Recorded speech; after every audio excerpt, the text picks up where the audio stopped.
माननीय नीतीश कुमार ने कहा था कि मांझी जी आप अपने पार्टी को मेरे पार्टी में मर्ज कर जाइए, मिला दीजिए। उनके दिल में जलन है। जीतन मांझी अकेला है और उसमें फर्स्ट स्पेल में उसको भारत के कैबिनेट में नरेंद्र मोदी जी ने रख लिया। ये कैसे हुआ?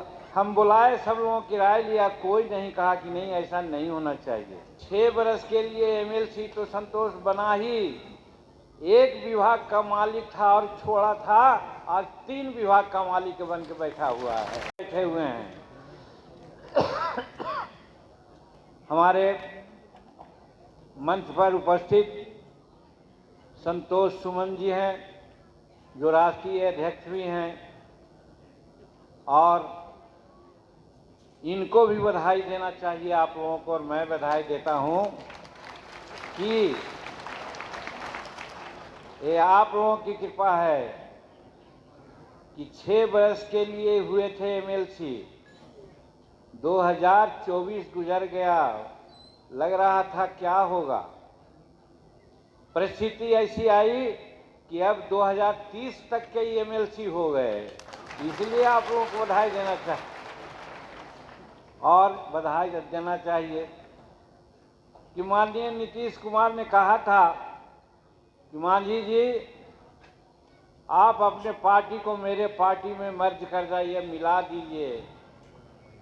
हम बुलाए, सब लोगों की राय लिया, कोई नहीं कहा कि नहीं ऐसा नहीं होना चाहिए। तब नीतीश कुमार जी ने कहा कि तब ठीक है, आप बाहर चल जाइए हमारे गठबंधन से। तब हम गठबंधन से बाहर आ गए, एनडीए के साथ हैं, और धन्यवाद देते हैं हम नरेंद्र मोदी जी को और एनडीए के भाइयों को कि 6 बरस के लिए एमएलसी तो संतोष बना ही, एक विभाग का मालिक था और छोड़ा था, आज 3 विभाग का मालिक बन के बैठा हुआ है। इसलिए हम इसको भी बधाई देते हैं।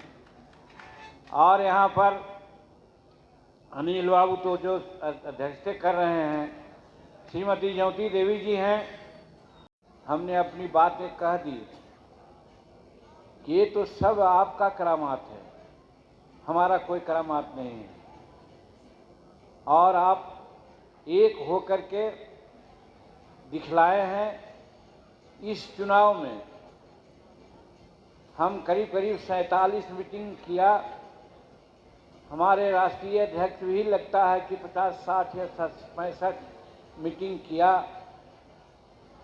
ऐसा है कि बहुत से चुनाव क्षेत्र में हम लोग नहीं जा सके, लोकसभा के चुनाव में, लेकिन जो चुनाव जीत के आए हैं या जो कोई कारण से हार भी गए हैं, उनसे मुलाकात हुई है। सब लोगों ने एक स्वर से कहा कि भाई हमको कुछ नहीं करना पड़ा, लेकिन हिंदुस्तानी अवाम मोर्चा के कार्यकर्ता एकदम अपना चुनाव ऐसा लग करके हमको मदद किया है। ये बहुत बड़ी बात आपने की है, इससे आपका इज्जत बढ़ा। और यदि हम आज कुछ हैं तो आपके इसी करामात के चलते। अगर आप में एकता नहीं रहती, समझदारी लोग को नहीं बनती कि जीतन मांझी गया से जीता है तो अकेला नहीं है, इसके पास लगभग 10-11% बिहार का वोट है, इसलिए सब लोग आपको तवज्जो दे रहे हैं। इसलिए आपको बहुत बहुत मुबारकबाद देते हैं कि इसी तरह बने रहिए और मजबूत होने का कोशिश कीजिए। हमारे लोगों को कमज़ोर लोग मानता है, इसलिए कहीं पद, कहीं पैसा, कहीं और सब चीज़ दिखला करके तोड़ने का कोशिश करता है। लेकिन धन्यवाद देते हैं हम अपने हिंदुस्तानी अवाम मोर्चा के भाइयों को, बहनों को, कि जो टूटने के बजाय और जुटते हैं, कहते हैं कि तुम पैसा दिखलाने आए हो, हम तुमको वोट नहीं करेंगे, हम वोट करेंगे अपने पार्टी को। ये जज्बा आप लोगों ने दिखलाया है, इसके लिए आप लोगों को बहुत बहुत धन्यवाद देना चाहते हैं। भाइयों बहनों, आज के दिन में हम ये कहना चाहते हैं और राष्ट्रीय अध्यक्ष से कहना चाहते हैं और प्रांत के सभी नेताओं से कहना चाहते हैं, हम हैं यहाँ पर, लेकिन हमारी नज़रें कुछ और आगे है। आगे है, वर्तमान में उपचुनाव है बिहार में। 2025 में बिहार में आम चुनाव है विधानसभा का। बगल के राज्य झारखंड में चुनाव है। फिर 2027 में उत्तर प्रदेश में चुनाव है। हम लोगों को आज से ही सोच लेना होगा कि हम लोग इन राज्यों में भी अपना उपस्थिति दर्ज करें। इसके लिए सबको मनसा वाचा कर्मणा से मदद करनी होगी, जैसे आज आप कर रहे हैं। ये मैं एक टास्क देता हूं अपने साथियों को और अपने पदाधिकारियों को। और बहुत कुछ नहीं कह करके हम यही कहना चाहते हैं जिसकी चर्चा आप लोगों ने किया।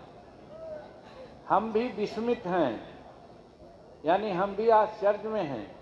जो थोड़ा सा हमसे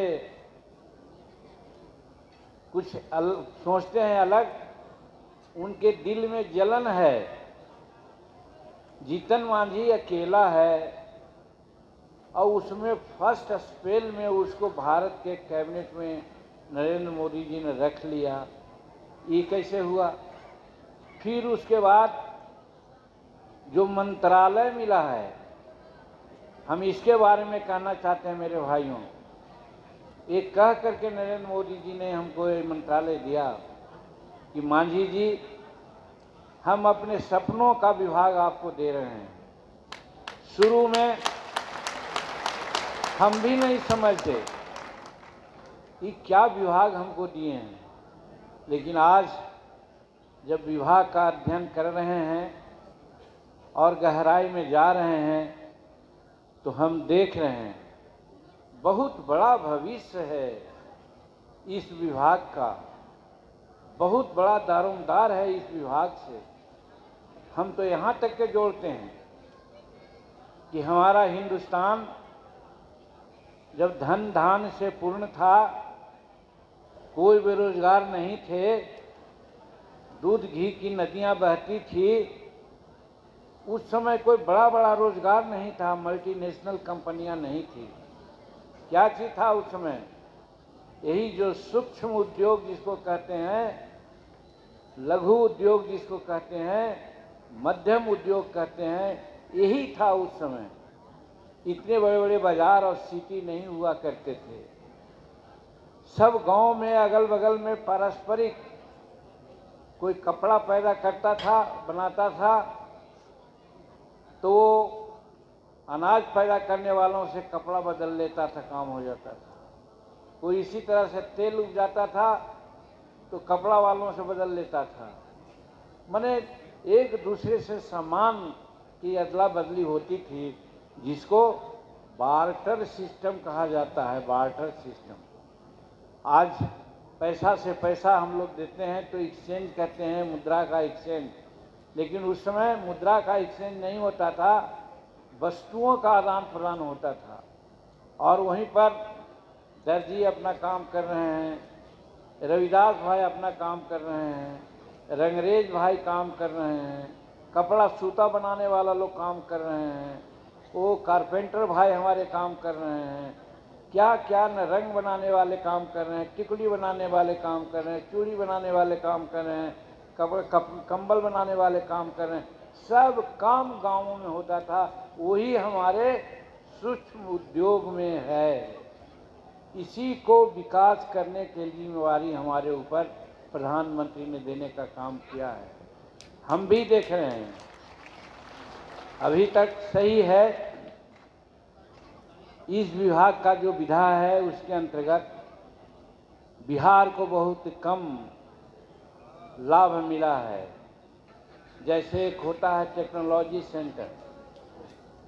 टेक्नोलॉजी सेंटर ऐसे है कि जहाँ पर छोटे मोटे औजार हैं, छोटे मोटे नट हैं, छोटे मोटे सामान हैं, उसको लोग बनाते हैं।